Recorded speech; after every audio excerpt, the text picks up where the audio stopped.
নমস্কাৰ সকলোকে স্বাগতম জনাইছোঁ মোৰ ইউটিউব চেনেল অজয় এডুকেশ্যন টিউবলৈ। আজিৰ ভিডিঅ'টোত আগন্তুক DLED এন্ট্ৰেন্স এক্সামৰ বাবে উপযোগী হোৱাকৈ বিজ্ঞানৰ এটা topics different states of matter, পদাৰ্থৰ ভিন্ন অৱস্থা, এই টপিকটোৰ ওপৰত কেইটামান ইম্পৰ্টেণ্ট আৰু এক্সপেক্টেড কুৱেশ্যনছ লৈ আহিছোঁ। গতিকে ভিডিঅ'টো আপোনালোকে সকলোৱে শেষৰলৈকে চাব। গতিকে আহক ভিডিঅ'টো আমি আৰম্ভ কৰোঁ। পদাৰ্থৰ ভিন্ন অৱস্থা, ডিফাৰেণ্ট ষ্টেটছ অফ মেটাৰ। ইয়াৰ প্ৰথম প্ৰশ্নটো হৈছে তলৰ কোনটো গেছৰ ধৰ্ম নহয়? Which of the following is not a property of gas? গেছৰ এটা নিৰ্দিষ্ট আকৃতি থাকে, গেছৰ কোনো নিৰ্দিষ্ট আয়তন নাথাকে, গেছৰ প্ৰসাৰণৰ হাৰ বেছি, গেছীয় কণাবোৰ যাদৃচ্ছিক গতিৰ অৱস্থাত থাকে। তো ইয়াত চাৰিটা অপশ্যন আছে, গেছৰ ধৰ্ম নহয় বুলি কৈছে।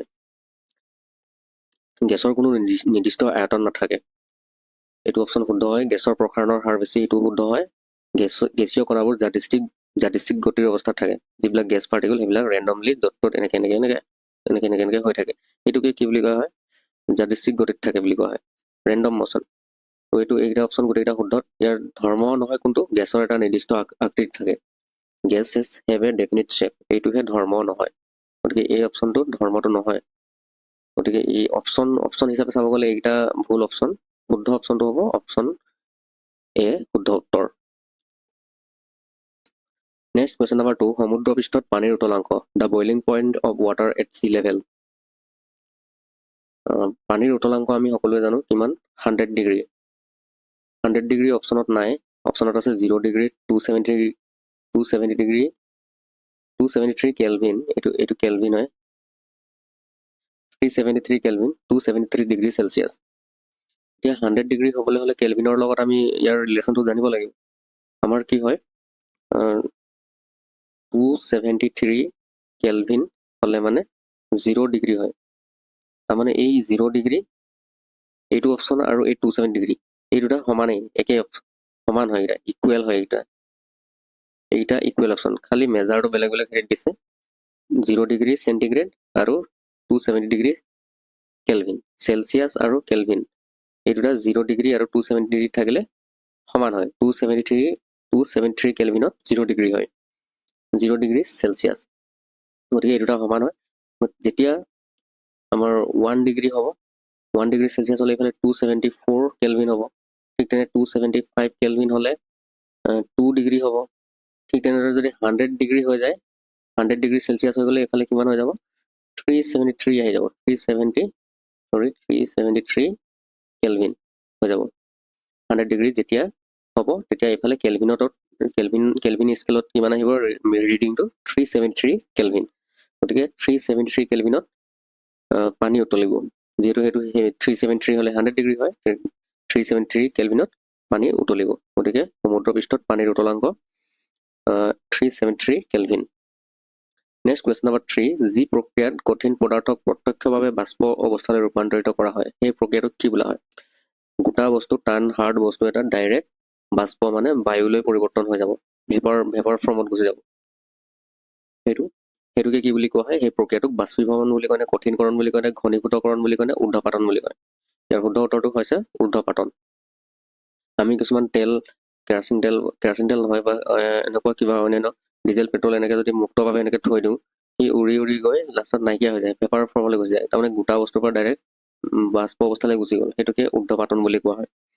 এতিয়া ইয়াত প্ৰশ্ন আহিছে, যিটো পদাৰ্থ ঊৰ্ধ্বপাতন হয় সেয়া হ'ল দ্য ছলিড হুইচ আণ্ডাৰগ'জ ছাবলিমেশ্যন। 4 নম্বৰ দিছে অপশ্যন, বৰফৰ টুকুৰা, naphthalene, sodium chloride, potassium chloride. ইয়াত 4টা অপশ্যন আছে, কোনটোৱে ছাবলিমেশ্যন ডাইৰেক্ট মানে গোটা অৱস্থাৰ পৰা জলীয় বাষ্প অৱস্থালৈ গুচি যায়?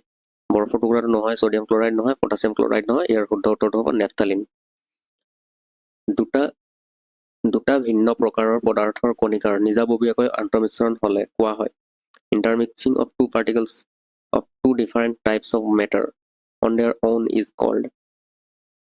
দুটা বেলেগ বেলেগ টাইপৰ যদি বস্তু ইণ্টাৰমিক্স হয় আৰু হৈ পেলাই এটা যদি নতুন চলিউশ্যন বনিব, এই চলিউশ্যনটোক, এই যিটো যে চলিউশ্যন বনিলে দুটা বেলেগ বেলেগ টাইপৰ পদাৰ্থ লগ লাগি, এই চলিউশ্যন বনি যোৱা প্ৰক্ৰিয়াটোক কি বুলি কোৱা হয়? প্ৰসাৰণ, ঊৰ্ধ্বপাতন, বাষ্পীভৱন, আৰ্দ্ৰতা। ইয়াক কোৱা হয় প্ৰসাৰণ। আপোনালোকে কাঁচৰ গিলাচত যদি ৰং দুটোপালমান এনেকৈ যদি দি দিয়ে, প্ৰথমতে ৰংটো এনেকুৱাকে সেই পানীত এনেকুৱাকে ইমান হয় পিছতহে এই ৰংটো গোটেই বিয়পি কি হৈ যায় গোটেই গিলাচত পানীখিনি ৰঙীন হৈ যায় গতিকে এই যে প্ৰথমতে যে ৰংখিনি অলপ দেৰি গোটাকে থাকে পানীৰ ভিতৰত তাৰপিছত যে গোটেই বিয়পি যায় সেইটো হৈছে ডিফিউজন প্ৰসাৰণ এইটোকে প্ৰসাৰণ বুলি কোৱা হয় দুটা ভিন্ন প্ৰকাৰৰ খনিজ পদাৰ্থ দুটা ভিন্ন প্ৰকাৰৰ পদাৰ্থ আন্তঃমিশ্ৰণ হোৱা বুলি কোৱা হয় এইটো আৰু তাৰ সেই প্ৰচেছটোক প্ৰসাৰণ বুলি কোৱা হয় ডিফিউজন নেক্সট কুৱেশ্যন নম্বৰ 6 গেছৰ পৰা তৰললৈ পোনপটীয়াকৈ পদাৰ্থৰ অৱস্থাৰ পৰিৱৰ্তনক কোৱা হয় the change of state of matter directly from gas to liquid গেছৰ পৰা লিকুইডলৈ হোৱা এই পৰিৱৰ্তনটোক কি বুলি কোৱা হয় কঠিনকৰণ সংযোজন ঊৰ্ধ্বপাতন ঘনীভূতকৰণ ইয়াৰ শুদ্ধ উত্তৰটো হৈছে ঘনীভূতকৰণ কণ্ডেনচেশ্যন বুলি কয় আৰু ইয়াৰ গেছ টু লিকুইড অৰ্থাৎ কণ্ডেনচেশ্যনৰ কেইটামান এক্সাম্পল আপোনালোকে পায়ে থাকে ৰেইনটো প্ৰথমতে ডাৱৰ বা গেছীয় অৱস্থাত থাকে তাৰপিছত সেইটো লিকুইডলৈ ফৰ্ম হৈ যায় এইটো বৰষুণ হ'ব আৰু নিয়ৰ মানে ডিউ এইটো নিয়ৰখিনিও এই ঘনীভূতকৰণ হৈ নিয়ৰলৈ পৰিৱৰ্তিত হয় নেক্সট কুৱেশ্যন নম্বৰ 7 তৰলৰ পৰা গেছলৈ পোনপটীয়াকৈ পদাৰ্থৰ অৱস্থাৰ পৰিৱৰ্তনক কি বুলি কোৱা হয় তাৰমানে লিকুইডৰ পৰা গেছ এইবাৰ গেছটো লিকুইড নহয় লিকুইডৰ পৰা গেছলৈ পৰিৱৰ্তন হোৱাক কি বুলি কোৱা হয় লিকুইড টু গেছ বাষ্পীভৱন বুলি কোৱা হয় অপশ্যন ডি শুদ্ধ উত্তৰ ঘনীভূতকৰণ নহয় আৰ্দ্ৰতাও নহয় সংযোজনো নহয় বাষ্পীভৱন হ'ব ইয়াৰ শুদ্ধ উত্তৰ বাষ্পীভৱন মানে ভাপ হৈ উৰি যাব লিকুইডৰ পৰা গেছ হোৱা মানে নেক্সট কুৱেশ্যন নম্বৰ 8 শুকান বৰফ মানে ড্ৰাই আইচ মিন কঠিন কাৰ্বন ডাই অক্সাইড তৰল carbon dioxide calcium oxide magnesium oxide solid carbon dioxide হয় নে লিকুইড কাৰ্বন ডাই অক্সাইড নে কেলছিয়াম অক্সাইড নে মেগনেছিয়াম অক্সাইড ড্ৰাই আইচ শুকান বৰফ হৈছে সলিড কাৰ্বন ডাই অক্সাইড ইয়াৰ শুদ্ধ উত্তৰটো হৈছে option A solid carbon dioxide next question number 9 তৰল পদাৰ্থৰ উতলাংকৰ তলৰ যিকোনো উষ্ণতাত বাষ্পলৈ পৰিৱৰ্তিত হ'লে change of liquid into vapour at any temperature below its boiling point is called কোনো তৰল পদাৰ্থৰ উতলাংকৰ তলত বিলো বইলিং পইণ্ট বুলি কৈছে যেনেকৈ পানীৰ বইলিং পইণ্ট কিমান হয় পানীৰ 100 ডিগ্ৰী চেণ্টিগ্ৰেডত পানী উতলে এইটো পানীৰ এই যি বইলিং পইণ্ট তাৰ তলত যিকোনো উষ্ণতাত বাষ্পলৈ পৰিৱৰ্তিত হ'লে বাষ্পলৈ যদি পৰিৱৰ্তন হৈ যায় লিকুইডটো কি হ'লে পৰিৱৰ্তন হৈ যাব ভেপাৰ মানে বাষ্পলৈ পৰিৱৰ্তন যদি হৈ যায় তেতিয়াহ'লে তাক কি বুলি কোৱা হয় আৰ্দ্ৰতা ফিউজন ঘনীভূতকৰণ নে বাষ্পীভৱন ইয়াৰ শুদ্ধ উত্তৰটো হৈছে অপশ্যন ডি বাষ্পীভৱন বুলি কোৱা হয় নেক্সট কুৱেশ্যন নম্বৰ 10 তলৰ কোনটো উষ্ণতাত পানীৰ বাষ্প অৱস্থালৈ পৰিৱৰ্তন হয় which of the following temperature water changes to vapour state তলৰ কোনটো অৱস্থাত পানী বাষ্পলৈ পৰিৱৰ্তিত হয় ইয়াৰ শুদ্ধ উত্তৰটো হ'ব অপশ্যন কোনটো শুদ্ধ উত্তৰ হ'ব 273 কেলভিন মানে 0 ডিগ্ৰীত পানী কেতিয়াও বাষ্পলৈ পৰিৱৰ্তন নহয় সেইটো অপশ্যন ৰং 373 কেলভিন গতিকে 373 মানে হৈছে 100 ডিগ্ৰী চেণ্টিগ্ৰেডৰ পৰাই পানী বাষ্পলৈ পৰিৱৰ্তন হয় গতিকে ইয়াৰ শুদ্ধ উত্তৰটো হ'ব অপশ্যন চি শুদ্ধ উত্তৰ নেক্সট এটা অঞ্চলৰ এটা পৰিৱেশৰ আৰ্দ্ৰতা অতি বেছি মানে সেই অঞ্চলটোৰ সেই আৰ্দ্ৰতা বেছি তাত এটা কাপোৰ শুকোৱাৰ গতি সেই আৰ্দ্ৰতা বেছি থকা অঞ্চলটোত কাপোৰ যদি শুকায় আমি কাপোৰ যেনিবা ধুলো সেই কাপোৰখিনি যেতিয়া শুকাম সেই কাপোৰ শুকোৱাৰ গতিটো সোনকালে শুকাবনে দেৰিকৈ শুকাবনে গতিকে অপশ্যন দিছে দ্ৰুত মানে ফাষ্টাৰ অতি সোনকালে শুকাব লেহেমীয়া শ্ল' আৰু পৰ্যায় পৰিমাণে মানে ফেমিলিয়াৰ ই আৰ্দ্ৰতাৰ ওপৰত নিৰ্ভৰশীল নহয় মানে সেই কাপোৰ শুকোৱা চিষ্টেমটো হিউমিডিটি বা আৰ্দ্ৰতাৰ ওপৰত নিৰ্ভৰশীল নহয় গতিকে ইয়াৰ শুদ্ধ উত্তৰটো হ'ব অপশ্যন কি হ'ব বি লেহেমীয়া য'ত আৰ্দ্ৰতা বেছি থাকিব হিউমিডিটি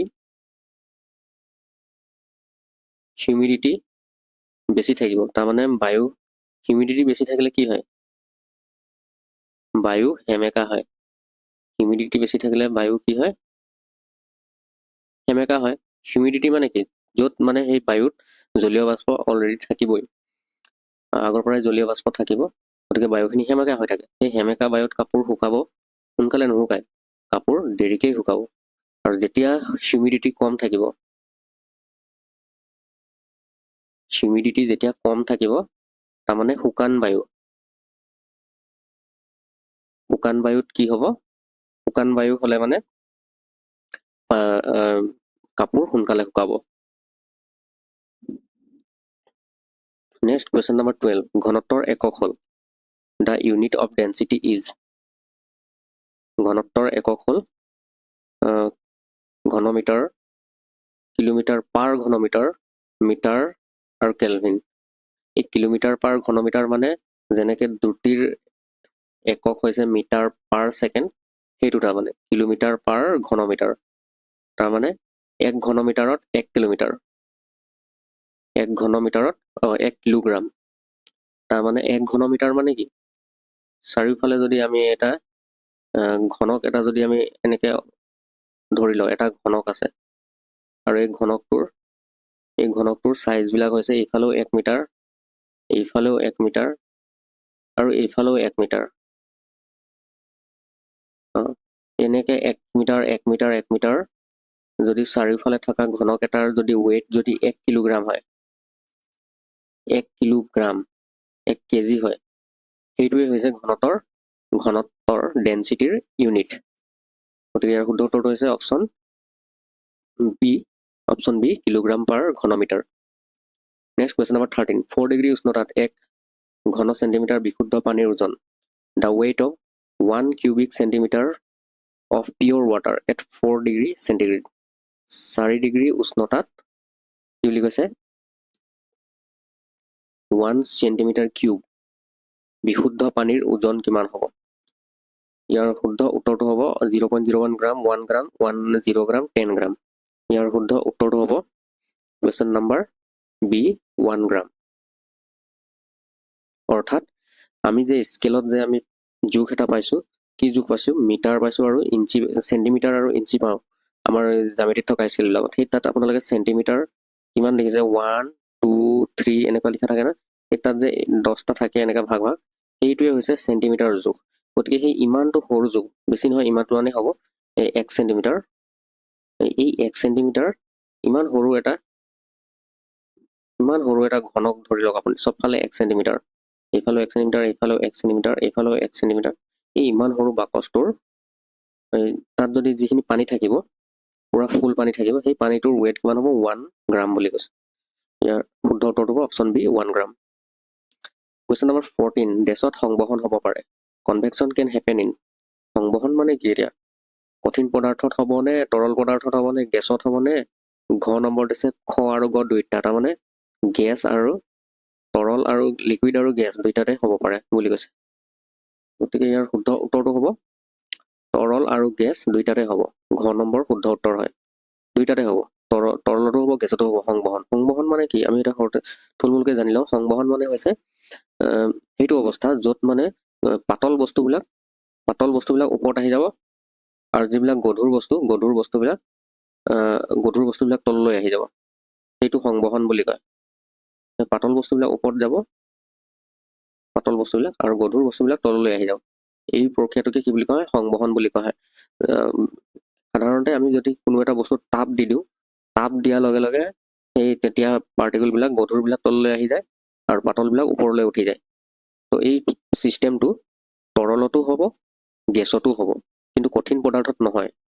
গতিকে কঠিন পদাৰ্থ এইটো অপশ্যন ৰং। শুদ্ধ উত্তৰটো হ'ব তৰল আৰু গেছ দুইটাতে। গতিকে শুদ্ধ অপশ্যনটো ঘ হ'ব, বোথ খ এণ্ড গ। নেক্সট কুৱেশ্যন নম্বৰ 15, আমি ৰ'দৰ পৰা ডেছৰ দ্বাৰা তাপ পাওঁ। আমি যে তাপ পাওঁ ৰ'দৰ পৰা, কিহৰ জৰিয়তে পাওঁ, পৰিবাহী নে সংবহন নে বিকিৰণ নে এইবোৰৰ কোনটো নহয়? পৰিবাহী হ'বলৈ হ'লে তাপ বস্তু পৰিবাহী হ'বলৈ হ'লে টাচ হ'ব লাগিব বস্তুটো, টাচ হ'লেহে মানে তাপখিনি পৰিবাহী হয়। সূৰ্যক যদি আমি টাচ হ'লে আমি খাৰ হৈ যাম জ্বলি, গতিকে এইটোতো অপশ্যন হ'বই নোৱাৰে। সূৰ্যৰ টাচত যদি আহি যাওঁ আমি, সংবহনো নহয়। ইয়াৰ শুদ্ধ উত্তৰটো হ'ব অপশ্যন চি, বিকিৰণ, ৰেডিয়েশ্যন।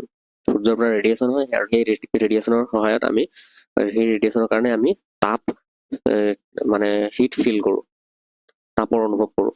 আৰু সূৰ্যত থকা কি ৰশ্মিৰ কাৰণে আমি মানে হেৰি পাওঁ, তাপ পাওঁ, ইনফ্ৰাৰেড কাৰণে আমি তাপ পাওঁ। বন্ধুসকল, ভিডিঅ'টো আজিলৈ ইমানে। আশা কৰোঁ ভিডিঅ'টো চাই আপোনালোক উপকৃত হ'ল। ভিডিঅ'টো শেষলৈকে চোৱাৰ বাবে অশেষ ধন্যবাদ থাকিল। Thank U.